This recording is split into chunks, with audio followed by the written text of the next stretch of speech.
This episode of Metatrex is brought to you by Enterprise in Space.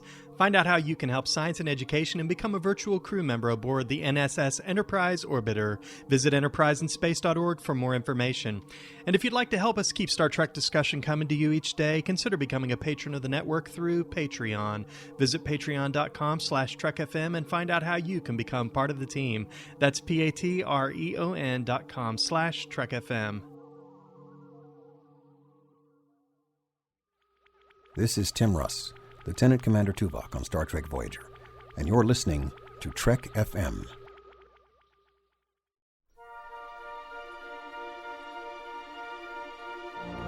There's no greater challenge than the study of philosophy. My philosophy is that there is room for all philosophies on this station.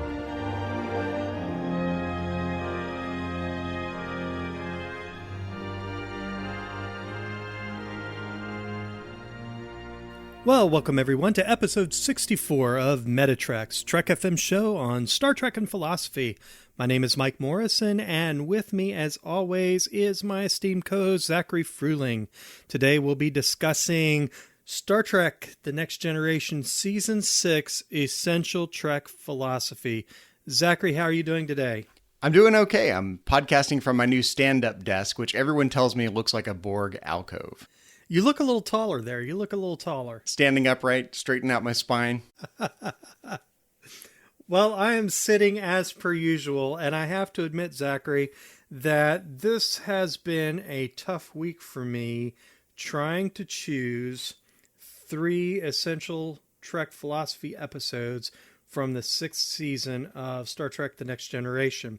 The reason I had such a difficult time is we have covered so many of these season 6 episodes in past episodes of Metatrex. In fact, as I was going through, we've talked in whole or in part about Timescape, Second Chances, Suspicions, The Chase, Tapestry, Ship in a Bottle, Chain of Command, Quality of Life, and Relics.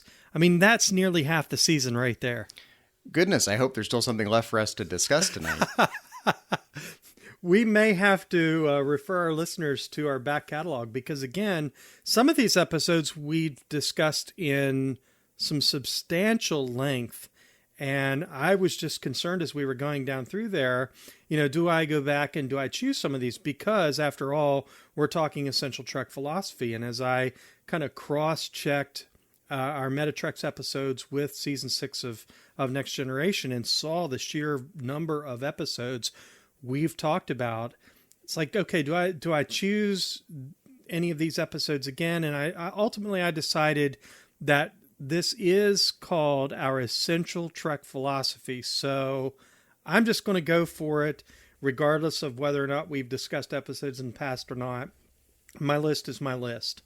Well, I went a totally different direction. I was completely unable to whittle my list down to 5, so I have no distinction whatsoever between my 5 picks for Essential Trek Philosophy and everything else on my honorable mention list. I just have a long list. Well, I had a long list, but I did whittle it down. I actually have 3 and 2 honorable mentions, but I can go ahead and hang on to my whole list of 5, and then I've got, just about every episode that I've listed belong on my honorable mention list, because this is just philosophically rich content in this 6th season of Star Trek The Next Generation. I'm not going to say that Next Generation is the most philosophical Trek. I'm not going to quite go that far, but I've got to say, we talk about Next Generation a lot on our podcast for a good reason. And the 6th season in particular, it seems like, as I, again, cross-referenced with previous episodes of Metatrex, I mean, we've done 63 of these now, Zachary, and to have discussed so many episodes, again, in whole or in part, in previous episodes of those 63 episodes of Metatrex, it's phenomenal. I think as we get further and further into our series on Essential Trek Philosophy, and as we get further into the meat, or the burned replicated bird meat of Star Trek The Next Generation, we'll find that it's harder and harder to take a season and whittle it down to a top 5 list of Essential Trek Philosophy, because there's so much philosophical content packed into Star Trek The Next Generation. Indeed, there is. Now, just a reminder to our listeners about what we do here on Metatrex. for essentials. We don't just have any old essentials list, Zachary. We have an essential Trek philosophy list. We decided to do this a while back, and we have a few of them under our belt now. We decided to go in reverse order, so we started with Enterprise and worked our way back. And we're going also backward in rotation of seasons. So as we've worked our way through, we recently did the 6th season of Deep Space Nine. Now we're to the 6th season of Next Generation. Our next Essential Trek Philosophy, approximately 4 episodes from now, will be covering the 2nd season of the original series. So as we do our Essential Trek Philosophy, you and I sit down and compile a list. We don't share our lists. We basically compile a list of what we feel are episodes of Star Trek that are essential for people who are interested in the philosophical content of those episodes. And unlike a lot of our Metatreks shows, we're not going to discuss these episodes in depth. We're just going to kind of give an overview and talk about what themes in particular were interesting to us philosophically. Well, Mike, before we dive in to compare our notes on Essential Trek Philosophy from Star Trek The Next Generation Season 6, I wanted to take a moment to dedicate this episode of Metatreks to a friend and former student and colleague of mine named Beth Ann Allen. I got some bad news this week that she had passed away, and it's someone I had first met back in my UC Santa Cruz days as a teaching assistant. And I have some fond memories of comparing notes on Star Trek and philosophy, kind of geeking out and talking about Star Trek and philosophy with this individual who became a friend of mine and eventually someone I recruited to come work with me at my old company, creating online homework assignments for logic and critical thinking and philosophy courses. So this was some really sad news. You don't expect to outlive your students and friends, and it's just it's a reminder of how short and precious and unpredictable life can be. Very sad news, but I have good memories of those discussions way back at UC Santa Cruz, and good memories of doing good work together in philosophy. And I know she was a Star Trek fan. I don't know if she was a Metatreks listener, but Beth Ann, if you're up there listening to your podcast app in the sky, this episode of Metatreks is for you. Well, Zachary, that being said, would you like to dive in and give us your first selection for Star Trek The Next Generation Season 6, Essential Trek Philosophy? Absolutely. So again, my list is in no particular order because I was unable to whittle it down to 5 episodes. So I'm just going to start at the top and we're going to work our way through the entire list. My first list is actually Time's Arrow Part 2. The very beginning of Season 6 of Star Trek The Next Generation. And I put that on my list mainly because of the time travel paradoxes. In fact, there's a particular time travel paradox inside that episode that has bothered me, and maybe you can help shed some light on it while we're talking about it. Maybe it's an unsolvable problem. But the paradox involves where exactly Mark Twain's watch came from. Has this ever bothered you? It has, and I have no answer for it. That's been one of those things that honestly, I have watched this episode, and this would be on my honorable mentions list, Zachary. I have watched that episode so many times, both part 1, which is at the end of season 5, and part 2, which is the beginning of season 6, trying to figure that out. That is a puzzle, an enigma that I haven't quite figured out. Well, if you remember, this is the episode where they discover Data's head and Mark Twain's watch and a couple of other artifacts buried beneath San Francisco, and they've been there for about 500 years. So at the beginning of the episode, of course, they find Mark Twain's watch and they find Data's head. Right. Through the course of whatever happens in the episode, eventually Mark Twain ends up getting his watch back, going back in time, and then leaving that watch there inside the cavern. So It completes this little time loop of the course of events of this watch. And if you kind of run through this loop again and again, you realize this watch didn't actually come from anywhere. It's a self-generating wristwatch. It's right there in the loop because it really, its origin is in the cave and its end is in the cave.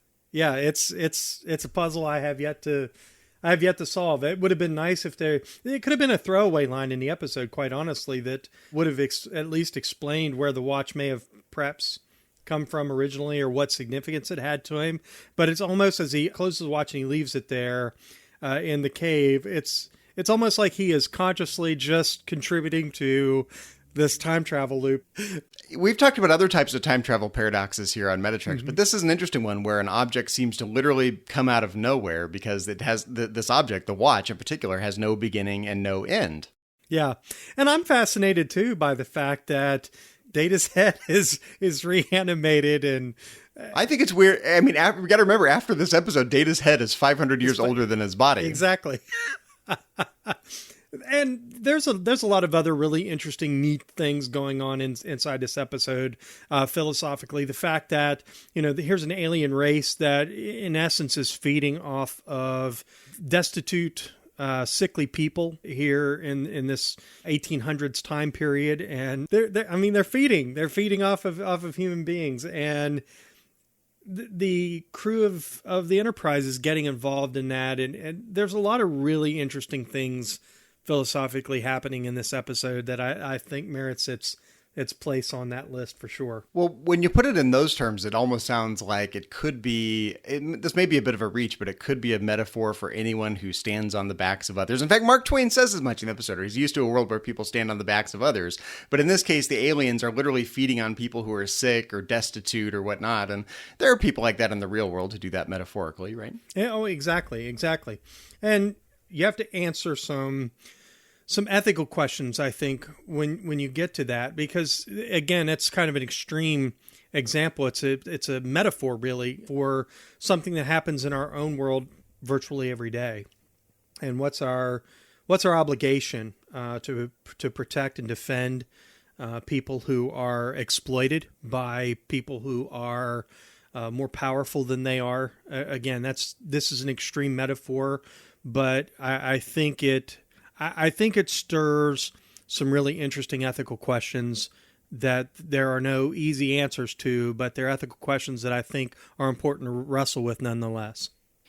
I didn't realize for a long time that this was not a fan favorite episode, that over the years I've kind of clued into the fact that this is not a fan favorite, that people really kind of don't like this episode. And it's always been one of my favorite episodes of Star Trek The Next Generation, oddly enough.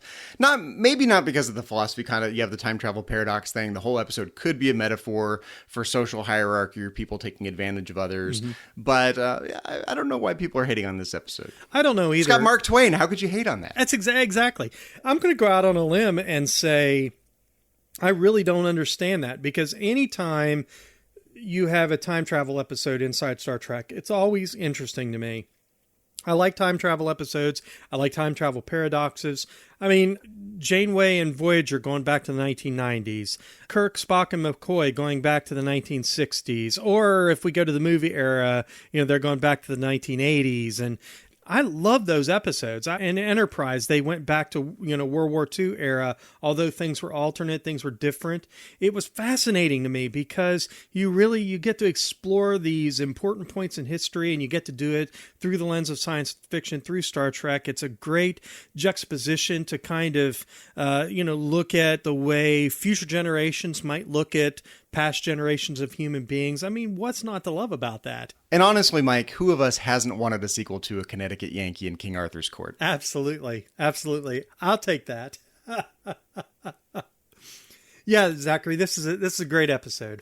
So that was my first pick, Time's Arrow Part 2, which means I can't count it when we do Star Trek The Next Generation Season 5. Oh, is that the rule now? You'll have to remind me I can't count it twice. Maybe I will. I'm a rule breaker. Like my grandfather used to say, rules are made to be broken. So we'll see. I may count it twice. So that was my first pick. What's your first pick, Mike? Well, along the same lines, and for the ethical reasons that I mentioned when we were talking about Time's Arrow here, my first pick is Man of the People. Zachary, I love this episode because it really asks some fascinating ethical questions.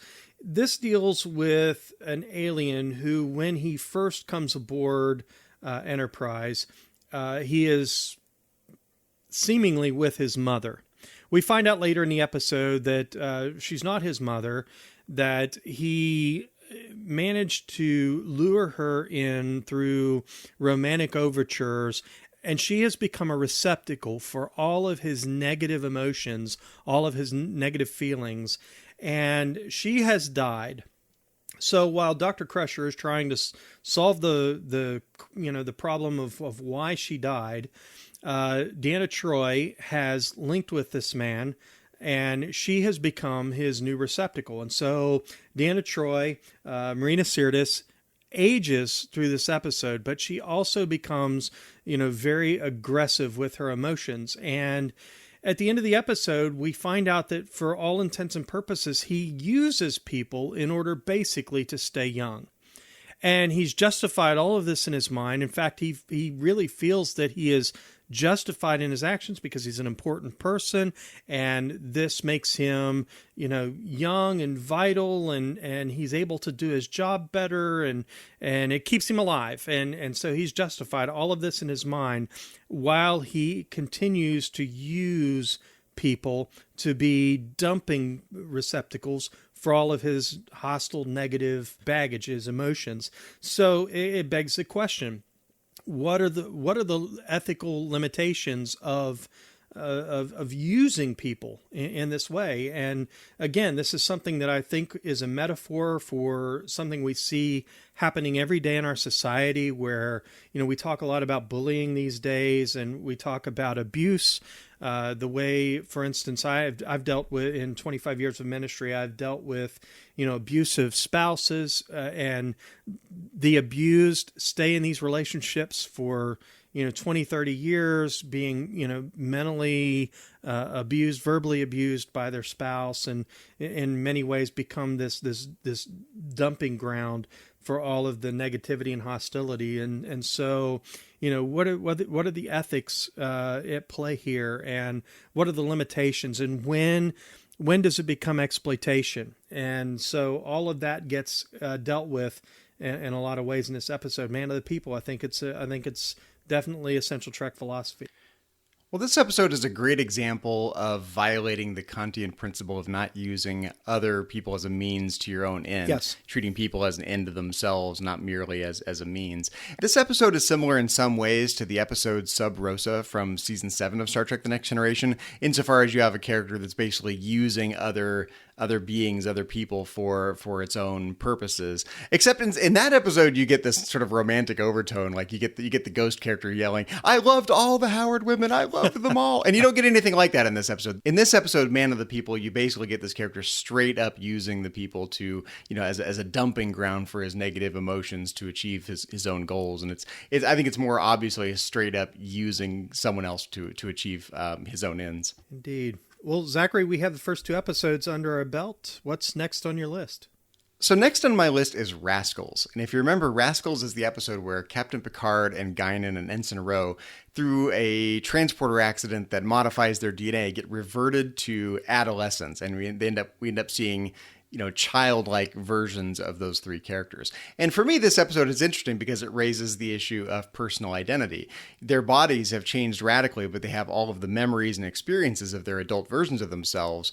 But you can ask the question, I think, of, what is it that accounts for the consistency of personhood from the adult version of those characters to the childlike version of those characters. And even here in the real world, as we grow up, I'm the same person I was when I was a teenager. And so I have different experiences. My body's changed. I have new memories and whatnot. What accounts for your consistency of personhood over time. Mm-hmm. And here you just get such a radical break. Like their bodies are radically transformed, but they have all this consistency and coherence of memories and past experiences. To me, that is an argument that if this is a plausible scenario, and of course we don't really know how the biology would work, but if this is a plausible scenario, it gives some credence to the view that it's our memories and experiences that account for our identity over time.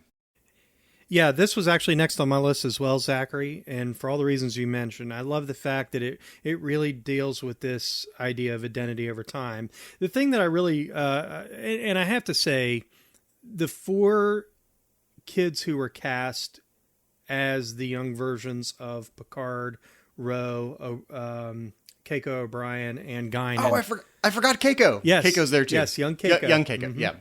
So these 4 kids who were cast to play these parts really are what sold it.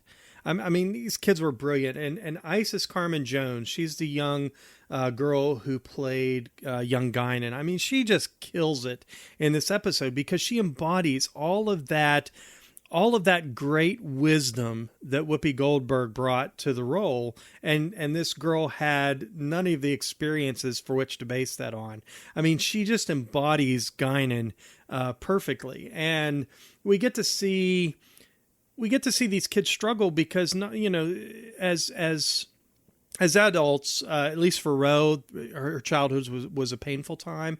And so she's wrestling with that a little bit. Keiko and Chief O'Brien, Keiko she's a wife. She just wants to be held.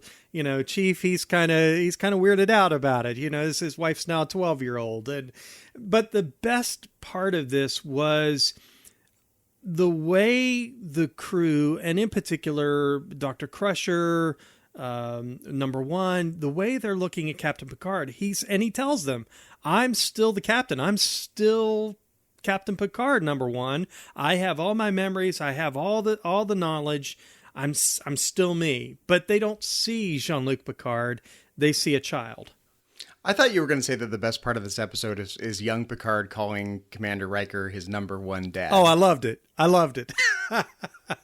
But as you were talking, another feature of this episode that strikes me as interesting, I've been in this scenario, and I think other people have probably been in this scenario one time or another, of having innate abilities and talents that you've either innate or that you've cultivated that other people don't recognize. And it's interesting to take someone like Captain Picard, who has all this experience and the respect that goes along with that, and put him in a totally different environment where, someone who encounters him for the first time is not going to give him the level of respect and the level of recognition that he's used to as captain of the Enterprise.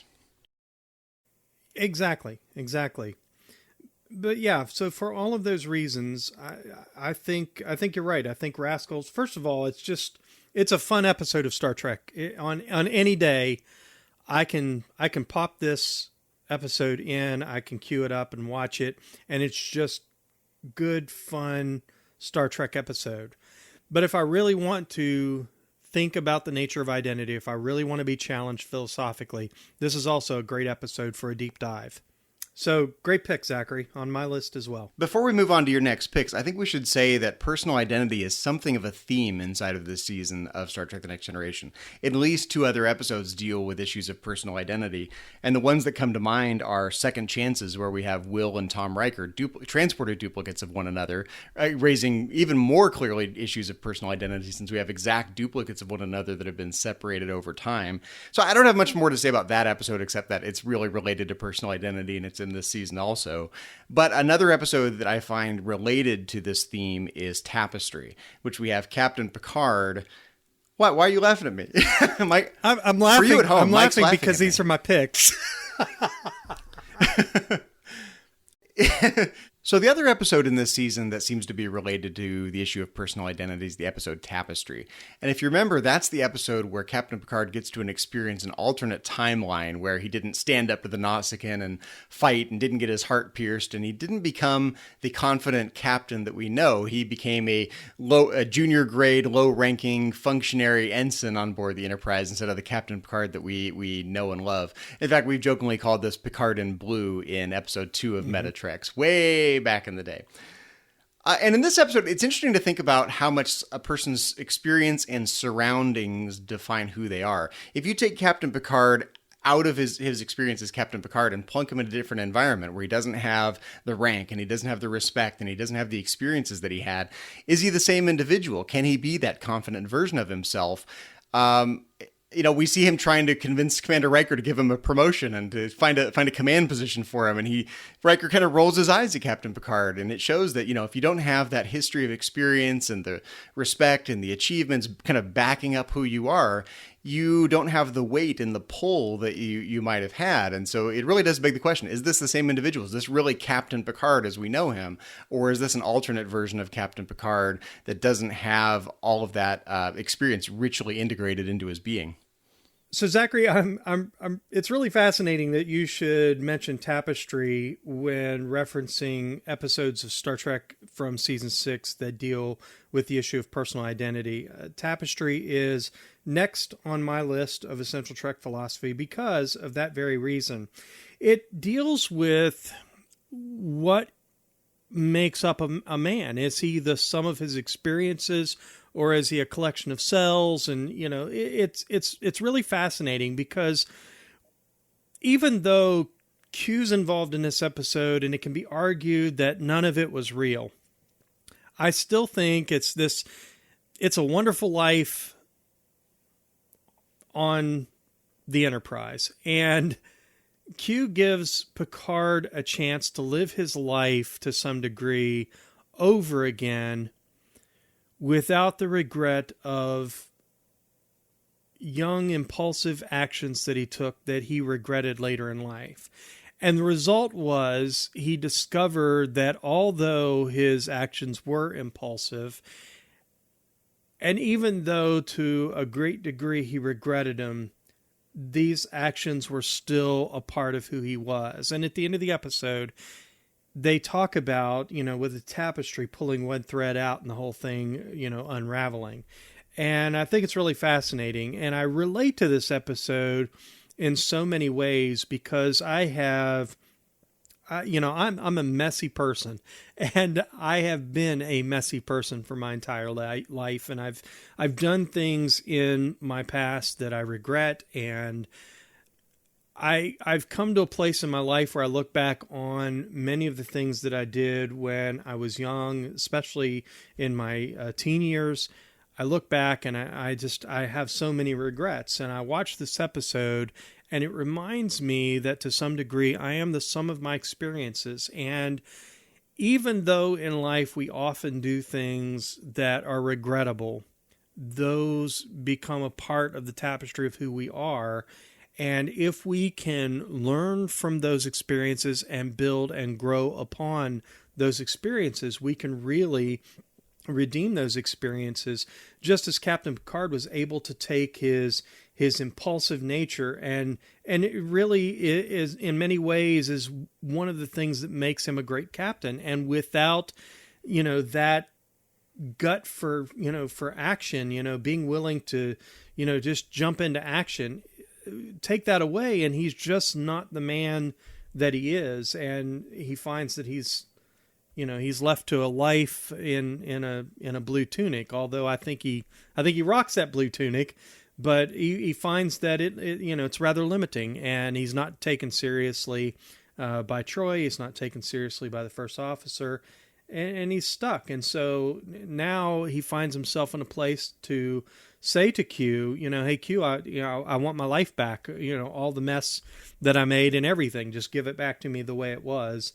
He has that George Bailey moment, I want to live again. And although he doesn't run through the carpeted corridors of the 1701D, saying Merry Christmas, everyone, there is this kind of George Bailey moment at the end of it when he wakes up from surgery laughing at all of his experiences and realizing that he really is the man that he is because of his young, impulsive nature. Yeah, there's so much to weave together when we're talking about this episode. A moment ago, you stated that this episode kind of makes the claim that you're the sum of your experiences. But I think this episode maybe makes a slightly stronger claim than that you're the sum of your actions. You're the sum of what you actually do in your life. Captain Picard, if he was the version of himself that didn't fight the Nausicaan, that didn't become a captain and ends up being a blue shirt, that is Captain Picard, but he's not even Captain Picard anymore at that point. If that's who he is, then he's Lieutenant Junior Grade Picard, right? And that is who he is, right? That's what he's done. That's what he's accomplished in his life. And so there's a danger because on the one hand, you want to say, well, you just are what you do. This is kind of the existentialist point from the 20th century, that whatever actions you do, that defines your life and your choices, and that's who you are. On the other hand, we have hopes and dreams and aspirations and skills we can develop. We have the ability to improve and change ourselves as we go. And if you do that, then you're that person who improves and grows and changes. If you're the person who doesn't do that at every turn, then you are the person who hasn't made those choices and will languish in some way.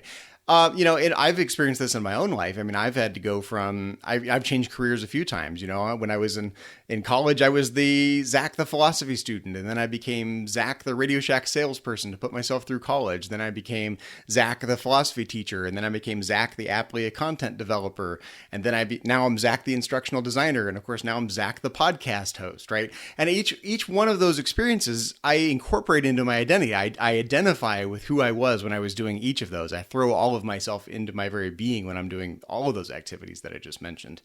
On the other hand, there are things like you, there are things in my life that I'm not proud of. And you can say just as much, aren't you just as much the person who did all those things as you are the person who did, great accomplishments and whatnot. I think there's a danger because as much as we want to identify with our experiences and our actions and our choices, this basic existentialist principle, I think it's a mistake to define people entirely in terms of those, because we do have the ability to learn from our mistakes. We have the ability to make choices that improve ourselves, whether it's learning from past behaviors, whether it's getting a new skill, whether it's pushing the boundaries in some way to improve or, move your life or humanity forward. We have the ability to do that. So while we're intimately defined by what we have done, every morning we wake up, we can still do something new and something different, and we can improve ourselves. And that's just as much a part of who we are as all of our past experiences. But I think there is this brute force fact that at the end of our lives, we will be looked back on as whatever we ended up doing in this life. And that's it. At the end of life. I mean, I mentioned at the beginning of the show, I have a friend of mine that just passed away, a former philosophy student and colleague of mine. Mm-hmm. At the end of life, a sum of a person's experiences and actions and relationships defines who they were. And that's a bookend. At the end of that story is done. I think all of us get anxiety about that. We feel limited by our past experience. We are concerned about the future, and we know that there's an impending doom at the end of the story when the book will be closed and we don't have any more chances to wake up and do better the next day. Well said. I have to say, on a lighter note, just a couple of minor points about this episode. For me, this is probably the episode that really caused me to, at least when I first began watching Star Trek: The Next Generation, this was the episode that caused me to question whether or not Q was truly a villain inside Star Trek universe, because he really gives Jean-Luc Picard a gift in this episode, and I have an appreciation for that. I like these sort of stories. It's a Wonderful Life is by a long shot my favorite movie of all time. It's just this wonderful opportunity to evaluate the sum of your life and really to be able to look at it, all of it, the good, the bad, and the ugly, and really say at the end of the day that you've had a chance to do some really great things. I have this wonderful opportunity every week to talk about Star Trek and philosophy. I think about all the years I've spent in church ministry, being a husband, being a father, and these are amazing opportunities, amazing experiences that I get to have. And you find in life that you can't just take the good without the bad. You just can't. And at the end of the day, you can sit down and evaluate things and say, you know what, it's a good life. And that's kind of Picard's existential moment in this episode when he really realizes, you know what, I've had a good life. And the other thing for me about this episode that I have to say on a lighter note, this really made me hungry for a Star Trek series where I get to see the kick butt, take no prisoners, young ensign Johnny Picard. I want that series, Zachary. Johnny Picard. Yeah, they called him Johnny. Remember, they kept calling him. I do remember. Yeah. I do like seeing Picard fight the Nausicaan. That's awesome. Every time Picard gets to flex his muscles a little bit, I do like that because Picard's so intellectual, right? We know him as the older, seasoned Picard. Reading Shakespeare in his ready room, but we forget that Captain Picard was once young and he was ready to, pick a fight with the Nausicaan to avenge his friend. It's interesting you had mentioned Q's character growth as a result of this episode because over the course of Star Trek: The Next Generation, we saw Q go from a threat to being an inconvenience and annoyance and a prankster to being something of a mentor for Captain Picard in this episode. Yes. He's got something to teach humanity and teach Captain Picard, ironically enough. And he does so in an annoyingly endearing way. As only John Delancey could do. This was a really fascinating episode all the way around, and I can't imagine an essentials list without it. Well, in the interest of time, and since I seem to be doing these in pairs of two or multiples of three, I'm going to do two at once here. I'm going to cheat. I'm going to squeeze two at the same time. One is Ship in a Bottle. and the other is frame of mind. I'm going to pair those together as being related to a theme.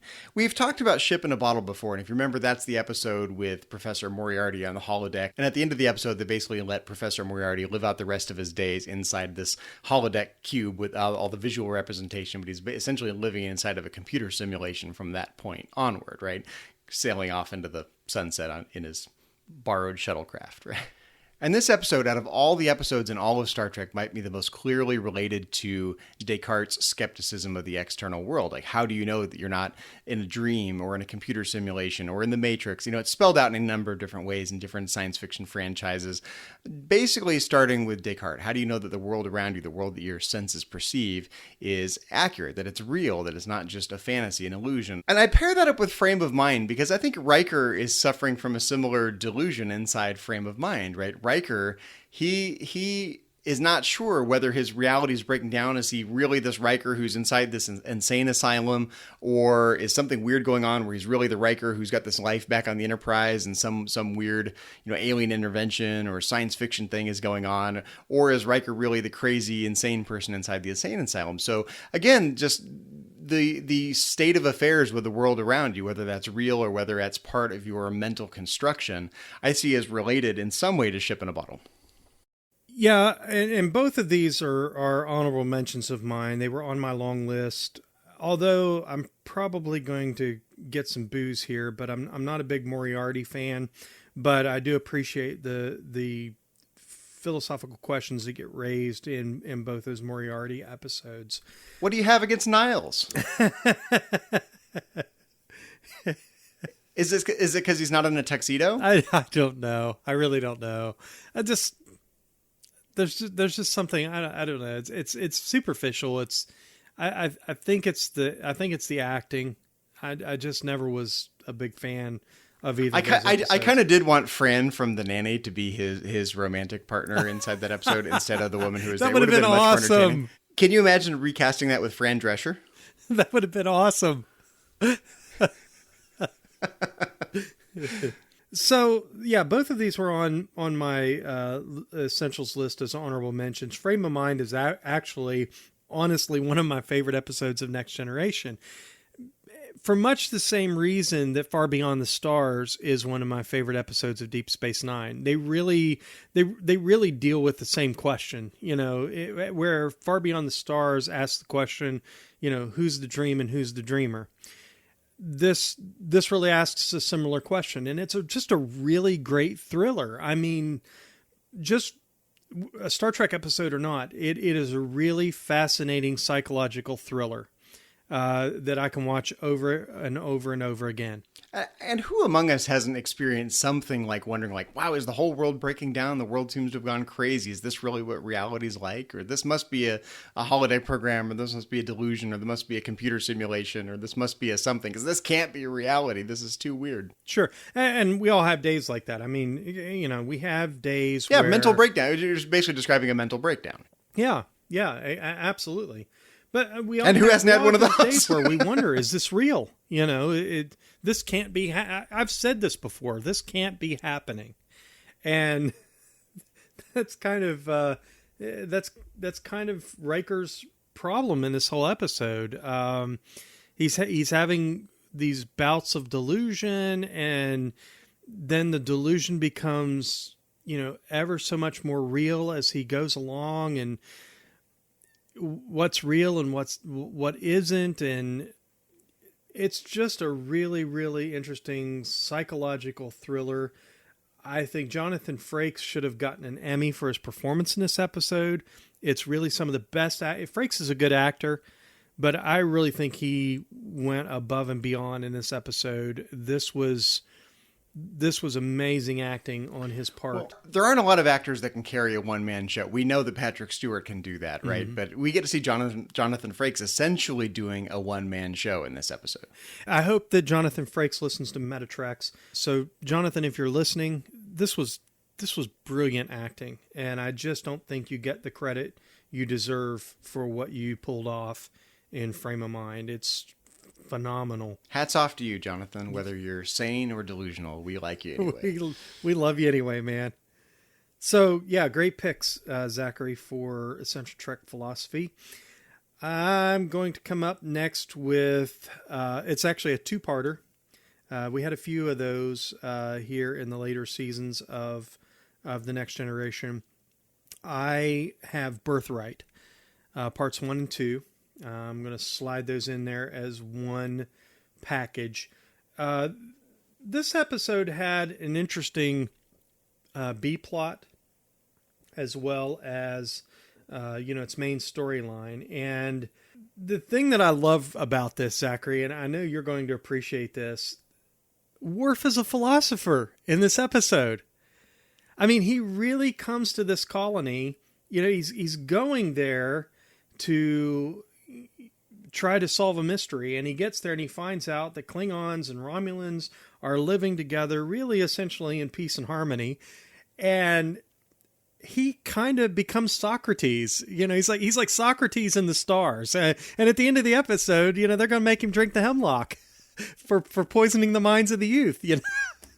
So I know you have to appreciate the fact that we have, Worf, Socrates in the stars here in this episode.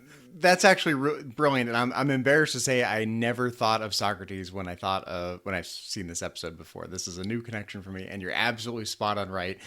Worf is being asked to, commit suicide. Well, not commit suicide. He's being asked to stand there and get killed, which is essentially suicide for Worf, right? Worf is naturally inclined to fight back, all for the sake of teaching a lesson to these young Klingons that he perceives as having been led astray away from their true Klingon heritage. Yes.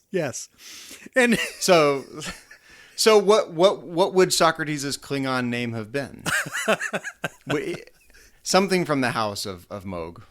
Generations from now, they'll talk about Worf as the founder of Klingon, a new movement in Klingon philosophy. Yes, Worf is the Socrates in the stars. Well, Socrates' Klingon name, Socrates, son of Moog. Socrates. Yeah, I never thought that you could pronounce Socrates with a Klingon accent. Socrates. Socrates. Socrates.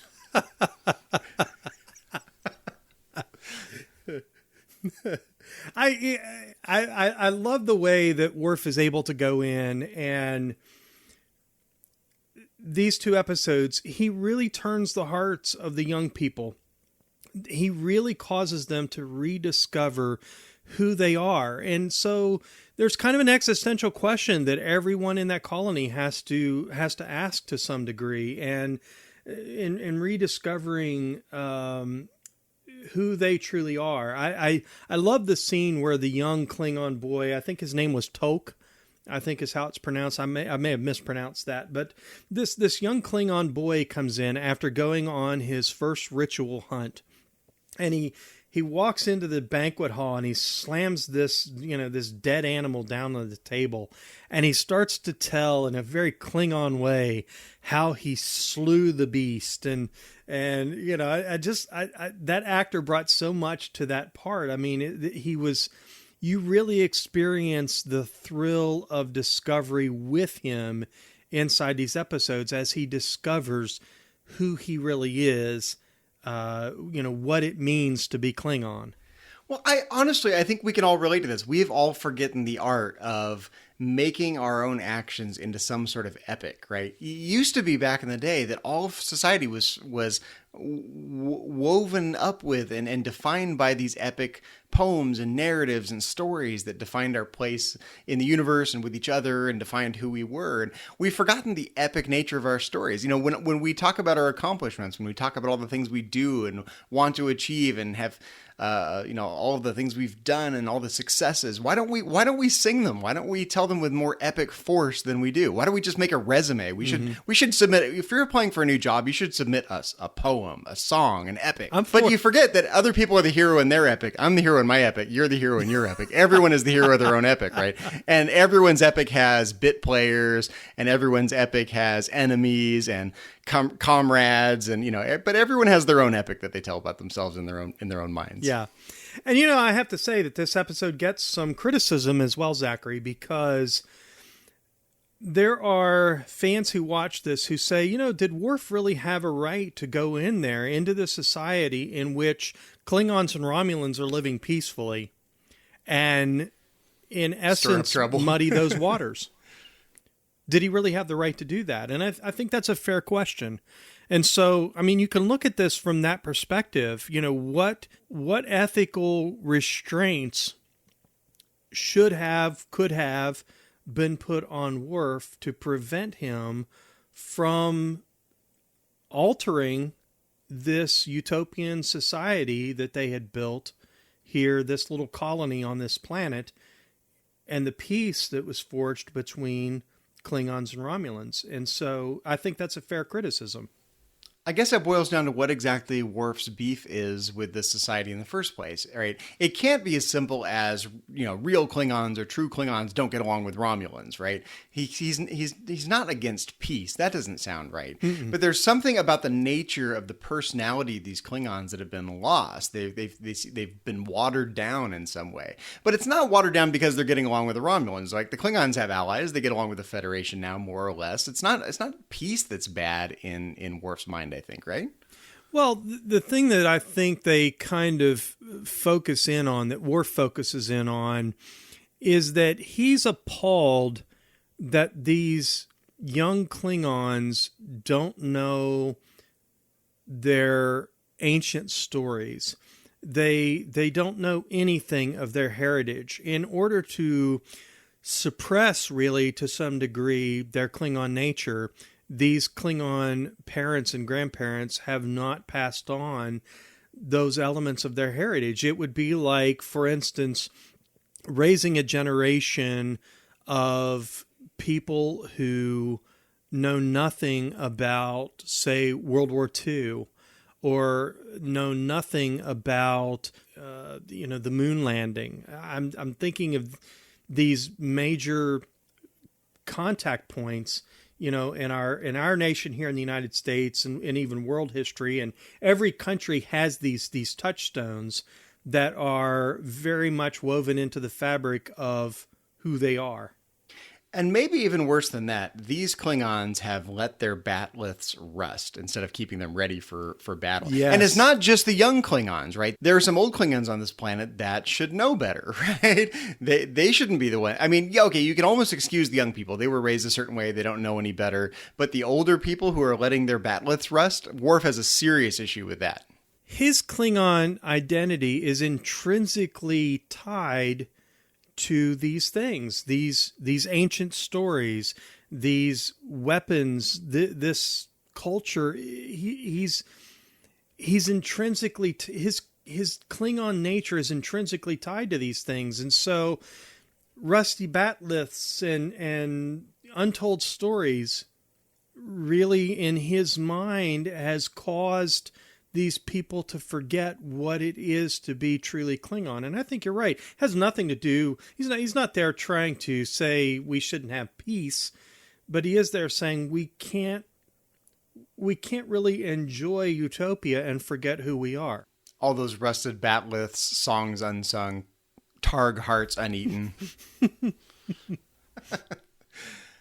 But I think this is interesting because this raises an issue of what education should be. We have a responsibility. I mean, the older we get, the more we have a responsibility to take all the lessons from the past and all the things that define who we are as a people and as individuals or as families, and pass those things down and help younger people take up the mantle, pick up the bat'leth and make those values their own. Indeed. So yeah, Birthright, part 1 and 2. Who knew that the bat'leth list could be a model for education? That's my new model of education, the bat'leth model. I think we should market this. I think we can pitch this around the nation. You think so? The bat'leth model of education. We could give seminars. We could sell books. We could,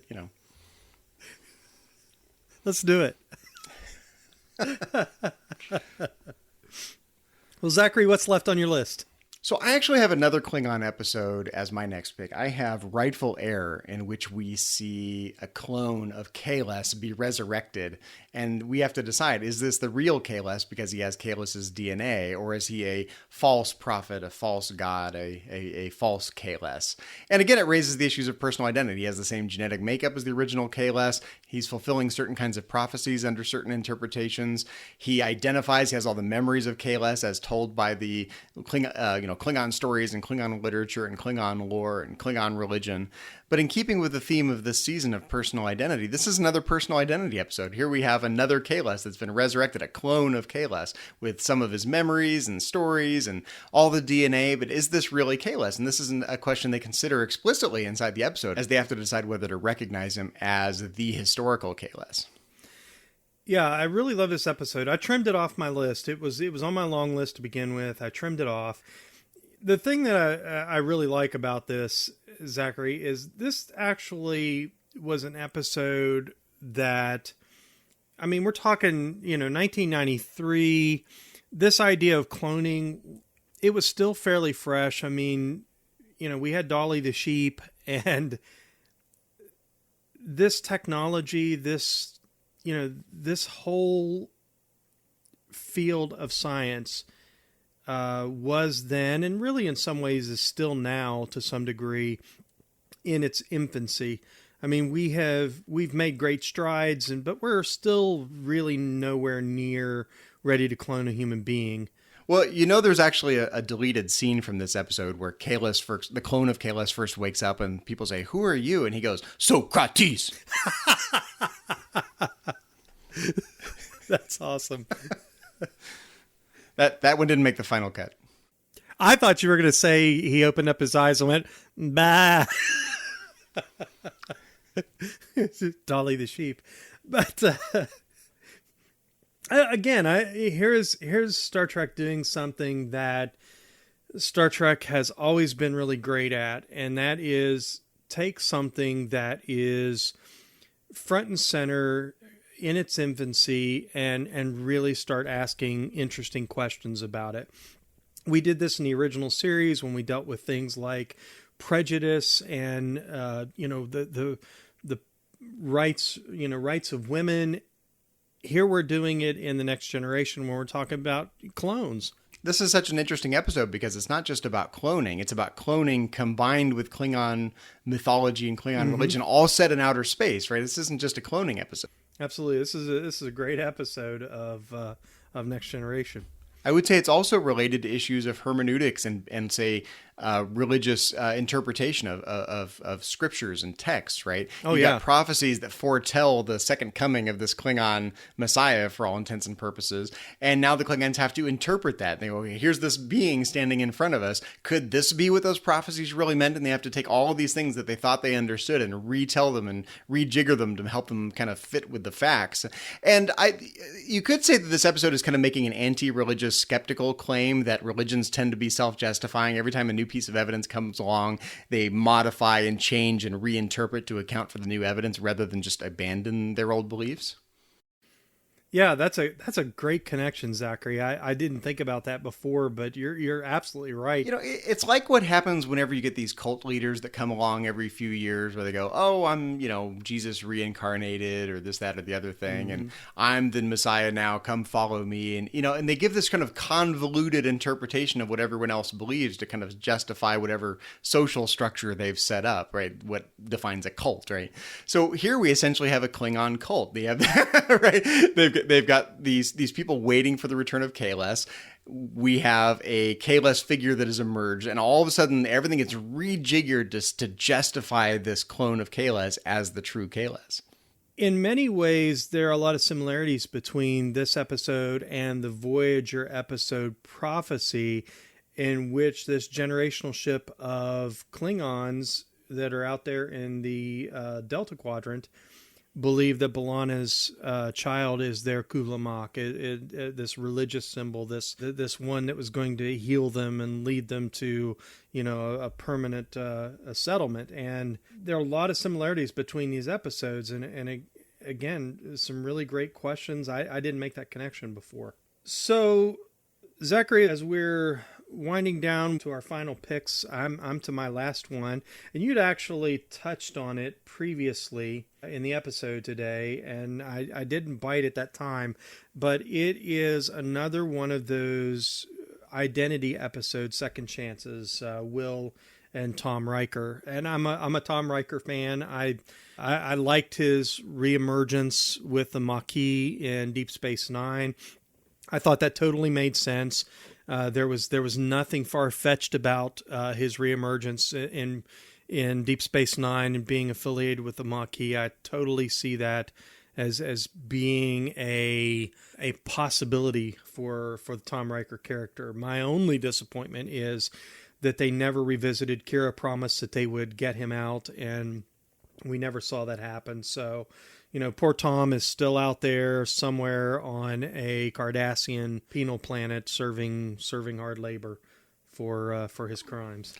I think what I appreciate about Second Chances philosophically is the way in which these two characters, Will Riker and Tom Riker, are only slight divergences from one another. Oftentimes, these personalized identity issues in Star Trek are kind of radical. Like you get the Tuvix characters, right? It's this radical transformation. Yes. Or you get, old Picard turned into young Picard and Rascals that we talked about earlier. But here we have an exact physical duplicate of Riker. We get, because of this transporter accident, we get essentially two beings with all the same memories, all the same genetic makeup, essentially two identical beings. And at that moment, it's very interesting. You can ask, well, which one is the real Will Riker? Are there literally two because they have the same genetic makeup and they have all the same experiences?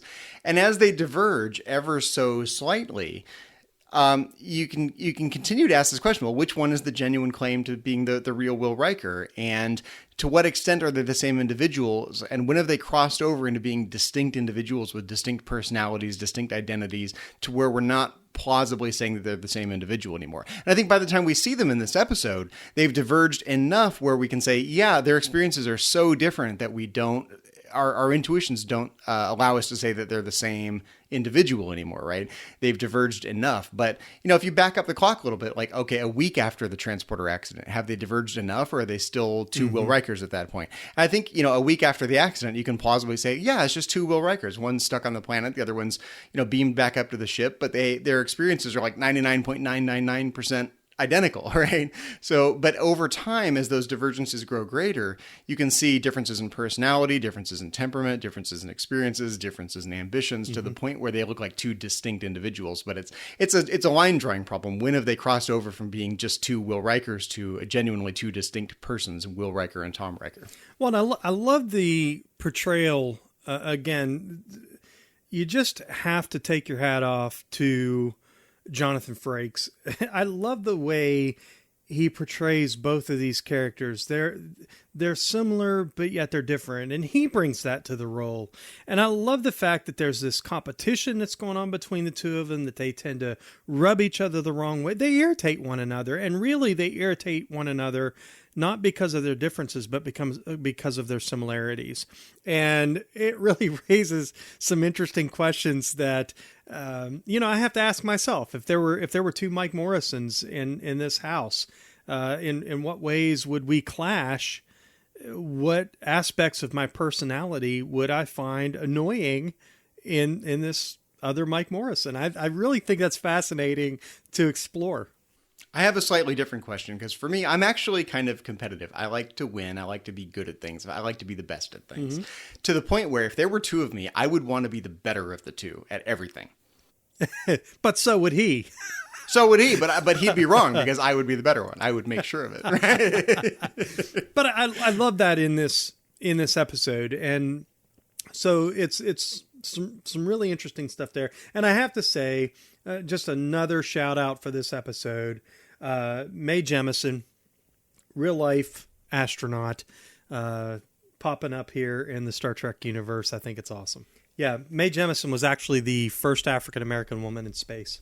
So Second Chances, that was my final pick for Essential Trek Philosophy. Zachary, do you have any other picks? I do have one final pick, and it's only an honorable mention because it's a topic we've covered previously on Metatreks. It's the episode Quality of Life, in which we deal with the question of whether these artificial beings, the exocomps, are sentient and intelligent and have rights, or whether they are merely machines. And we've talked about this in several different ways when we've talked about artificial life. We've talked about Data and whether Data is sentient and has rights.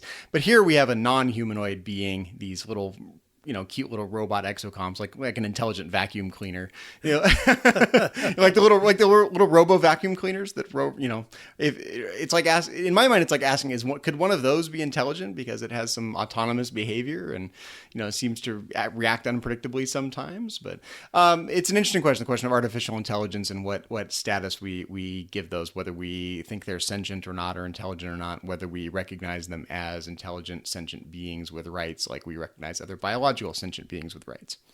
Yeah, Zachary, I am so glad you mentioned this one. I had trimmed it off my list for the very reason you mentioned. We covered it in great detail all the way back, way back in episode 11, entitled Fair Pay for Exocomps. Fair Pay for Exocomps. That was over 50 episodes ago.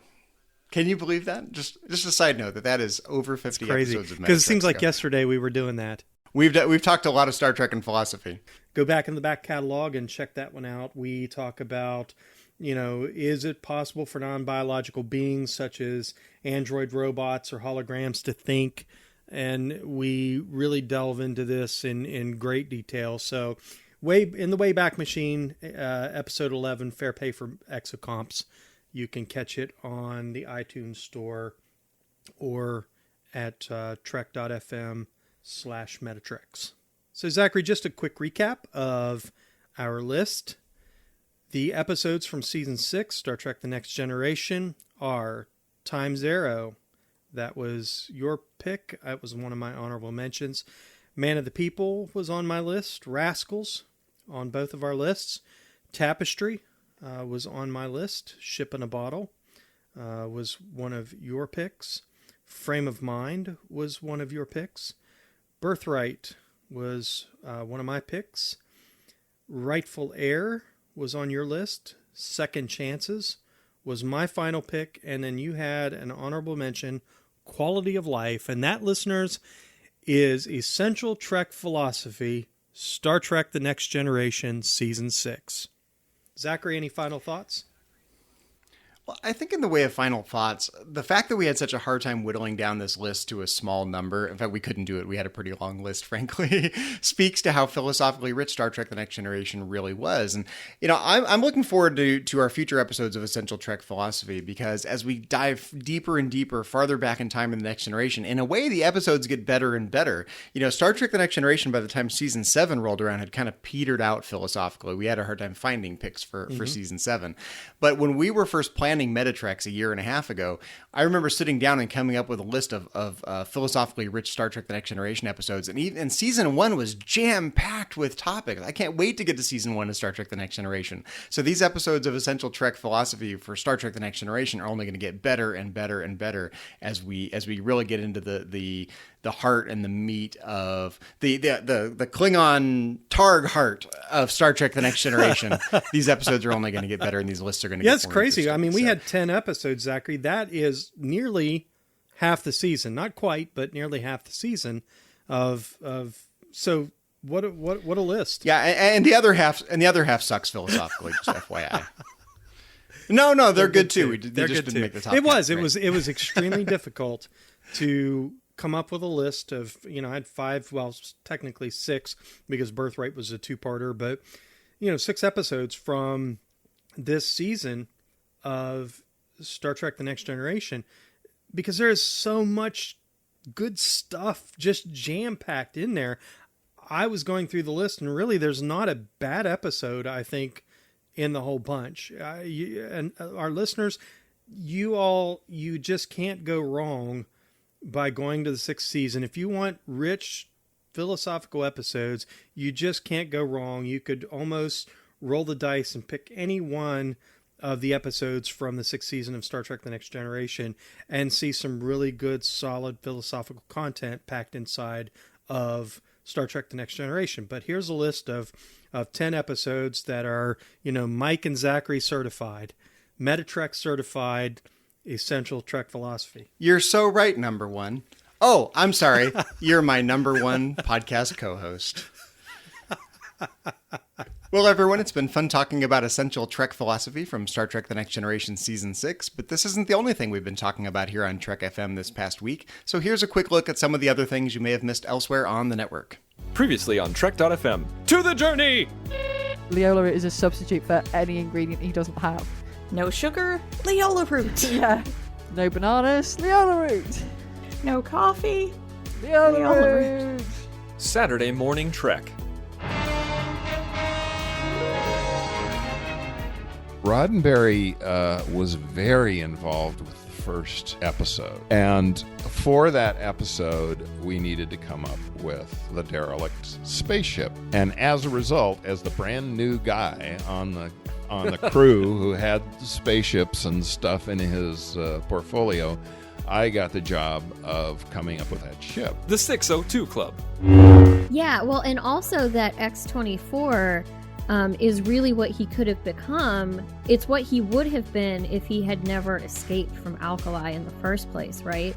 So it's not only facing who he had been, but what his whole existence would have been like had he not been able to break away in the first place. And that's what else is happening on Trek.fm. Check out these shows and find out what we're talking about in your favorite corner of the Star Trek universe and beyond. You'll find us wherever you get your podcasts. If you're an Apple user, be sure to hit the subscribe button. That helps us out greatly, and it makes it easier for other listeners to find the show as they search iTunes. If you're not an Apple user, we've got you covered as well. You can find our shows on Stitcher, TuneIn, SoundCloud, Windows Phone, and now also on Google Play and YouTube. And of course, you can stream and download the MP3 file from our website and grab the RSS link as well. Another way you can help us keep all of our shows coming to you each week is to become a patron of Trek FM on Patreon. If you visit patreon.com/TrekFM, that's patreon.com/TrekFM, you'll find our current goals and different milestone contribution levels, along with all the great perks we have for you. These perks include early access to content, exclusive content, producer credits, seats in our content development team, and many more. We really appreciate any support you can give us, and we hope you'll join the team. Again, you'll find all the details at patreon.com/TrekFM. And don't forget to check out Enterprise in Space, a project of the nonprofit National Space Society that will design and launch an 8-foot orbiter and return the craft to Earth. The NSS Enterprise orbiter will carry more than 100 student-designed science experiments into space, and you can help make it happen. Visit enterpriseinspace.org to find out more and to get your seat on the mission. If you'd like to contact us with feedback or suggestions for the show, or to send us your thoughts on anything we discussed in this episode of Metatreks, you can contact us in several different ways. You can contact us via a form on Trek FM's website. Just go to trek.fm/contact. You can also leave us a voicemail. Look in the sidebar on the show page or go to speakpipe.com/TrekFM. On Twitter, you can find us under the handle @TrekFM. On Facebook, just go to facebook.com/TrekFM. And while you're there, check out the Babel Conference. Just type the Babel Conference. That's BABEL into the search field on Facebook, or go to our website at trek.fm and click discussion on the menu bar. This is our listeners only discussion group. It is a closed group, so if you click join, one of our admins will let you right in. Jump in on all of the great Star Trek related discussions there in the Babel Conference. And we also invite you to leave a rating and a review of Metatreks on iTunes. We'd love to hear feedback and suggestions for the show, and it's one of the simplest things you can do to help other listeners find the show. Well, Mike, when you're not busy reading the great works of the history of philosophy and Klingon, where can our listeners find you on the interwebs and around the Trek FM network? Zachary, I am most active on Facebook. That's where you can usually find me. Also on Twitter. My Twitter handle is @CMichael1701. I'm occasionally around Instagram. That is cmichael1701. If you'd like to read my blog on my process of publishing and a little bit about life, just go to cmichael1701.wordpress.com. And Zachary, when you're not sharpening and restoring your rusty batleth, where can our listeners find you around the network and on the interwebs? Well, you can find me elsewhere on Trek FM as co-host of To the Journey, Trek FM's dedicated Voyager podcast, along with my co-hosts there, Kay Shaw and Suzanne Williamson. You can always find me in the Babel Conference if you want to talk about Star Trek and philosophy with me there, and you can find me on Twitter. My handle is just my name, @ZacharyFruling. While we'd like to take a moment to acknowledge the rest of the Metatrex team from Trek FM, specifically we'd like to thank C. Brian Jones, the founder and publisher of Trek.fm, our executive producers, Matthew Rushing and Kenneth Tripp, Aaron Harvey, our art director, Richard Marquez, our production manager, and Brandon Shea Mutala, our Patreon manager. And we'd like to give a special thank you and a shout out to our 3 associate producers here on Metatrex. We'd like to thank Patrick Devlin. You can find Patrick under the Twitter handle @MagicDrop5. Kay Shaw, who occasionally talks Voyager with me over on To The Journey. You can find her under the Twitter handle @ChocoWeeble. And our newest associate producer, Kit Lofstad. You can find her under the Twitter handle @MotherCat, and that is Mother with a 0. Well, everyone, thanks for listening to Metatrex, a Star Trek philosophy podcast. Until next time, when we will once again boldly go where no philosophers have gone before.